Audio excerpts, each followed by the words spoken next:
Assalamualaikum warahmatullahi wabarakatuh. Perkenalkan, nama saya Gian Mukti Prambudi, NIM 7211419137. Di sini saya akan menjelaskan salah satu materi Sistem Informasi Manajemen, yaitu bab 10 tentang implikasi etis dari teknologi informasi. Dalam kehidupan sehari-hari, kita diarahkan oleh banyak pengaruh.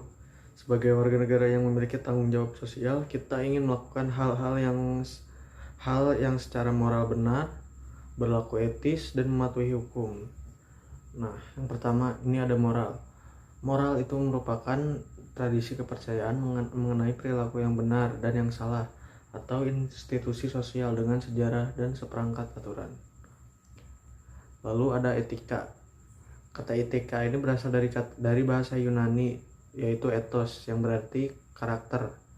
Etika atau ethics adalah sekumpulan kepercayaan, standar, atau teladan yang mengarahkan, yang masuk ke dalam seseorang atau masyarakat. Lalu yang ketiga ada hukum. Hukum adalah peraturan perilaku formal yang ditetapkan oleh otoritas yang berwenang seperti pemerintah terhadap subjek atau warga negaranya. Lalu lanjut, meletakkan moral, etika, dan hukum pada tempatnya. Penggunaan komputer di dunia bisnis diarahkan oleh nilai moral dan etis manajer, spesialis informasi, dan pengguna, serta hukum yang berlaku.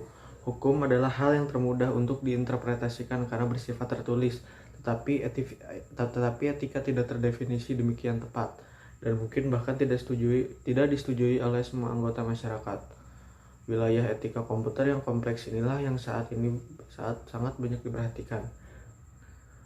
Kebutuhan akan budaya etika. Opini yang dipegang secara luas di dunia bisnis adalah bahwa bisnis merefleksikan kepribadian dari pemimpinnya.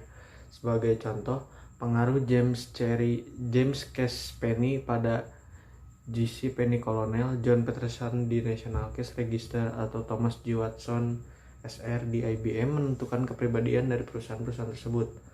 Di masa kini, CEO perusahaan seperti FedEx, Southwest Airlines, dan Microsoft memiliki pengaruh amat penting pada organisasinya, sehingga masyarakat cenderung memandang perusahaan tersebut sebagai CEO-nya.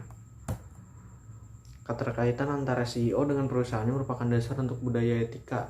Jika perusahaannya dituntut untuk berlaku etis, maka manajemen tingkat tinggi harus bersikap etis dalam segala sesuatu yang dilakukan dan dikatakannya. Manajemen tingkat atas harus memimpin melalui contoh. Perilaku ini disebut dengan budaya etika. Nah, bagaimana sih budaya etika ini diterapkan? Tugas dari manajemen tingkat atas adalah untuk meyakinkan bahwa konsep etika itu merasuk ke seluruh organisasi dan turun ke jajaran bawah sehingga menyentuh setiap karyawan. Para eksekutif dapat mencapai implementasi ini melalui 3 tingkat dalam bentuk kredo perusahaan, program etika, dan kode perusahaan yang telah disesuaikan. Nah, kita lanjut yang pertama dulu, kredo perusahaan. Pernyataan singkat mengenai nilai-nilai yang ingin dijunjung perusahaan. Tujuan kredo tersebut adalah untuk memberitahu individu dan organisasi, baik di dalam dan di luar perusahaan, akan nilai-nilai etis yang dianut perusahaan tersebut. Lalu yang kedua, program etika. Upaya yang terdiri atas berbagai aktivitas yang didesain untuk memberikan petunjuk kepada karyawan untuk menjalankan kredo perusahaan, seperti contohnya kayak audit etika. Lalu kita lanjut ke kode perusahaan yang disesuaikan. Banyak perusahaan yang merancang sendiri kode etik perusahaan mereka. Terkadang kode-kode etik ini merupakan adaptasi dari kode untuk industri atau profesi tertentu. Di bab yang akan datang kita akan mempelajari kode etik untuk profesi sistem informasi ini. Meletakkan kredo, program, dan kode pada tempatnya. Kredo perusahaan memberikan dasar untuk pelaksanaan program etika perusahaan. Kode etik tersebut menggambarkan perilaku tertentu yang diharapkan dilaksanakan oleh para karyawan perusahaan dalam berinteraksi antara satu dengan lain dan dengan elemen-elemen lingkungan perusahaan. Alasan dibalik etika komputer. James H. Moore mendefinisikan etika komputer sebagai analisis sifat dan dampak sosial bagi teknologi komputer, serta perumusan dan justifikasi dari kebijakan-kebijakan yang terkait untuk penggunaan teknologi tersebut secara etis. Dengan demikian, etika komputer terdiri atas 2 aktivitas utama. Orang di perusahaan yang merupakan pilihan yang logis untuk menerapkan program etika ini adalah CIO. Seorang CIO harus menyadari dampak penggunaan komputer terhadap masyarakat dan merumuskan kebijakan yang menjaga agar teknologi tersebut digunakan di seluruh perusahaan secara etis. Alasan pentingnya etika komputer. James Moore mengidentifikasikan 3 alasan utama di balik minat masyarakat yang tinggi akan etika komputer. Yang pertama, kelenturan secara logis. Yang kedua, faktor transformasi. Yang ketiga, faktor ketidaktampakan. Nah, kita lanjut ke yang pertama, kelenturan secara logis. Moore mengartikan kelenturan secara logis sebagai kemampuan untuk memprogram komputer untuk melakukan hampir apa saja yang ingin kita lakukan. Komputer akan melakukan lebih tepat apa yang diinstruksikan oleh si programmer. Dan hal ini bisa menjadi pikiran yang menakutkan, tetapi jika komputer digunakan untuk melakukan kegiatan yang tidak etis, biasanya bahayanya bukan terletak pada komputer tersebut, melainkan pada orang-orang yang berada di balik komputer tersebutlah yang bersalah. Jadi daripada merasa khawatir bahwa komputer akan digunakan secara tidak etis, masyarakat harus lebih khawatir pada orang-orang yang mengatur komputer tersebut. Faktor transformasi. Alasan atas etika komputer yang ini didasarkan pada fakta bahwa komputer dapat mengubah cara kita mengerjakan sesuatu dengan drastis.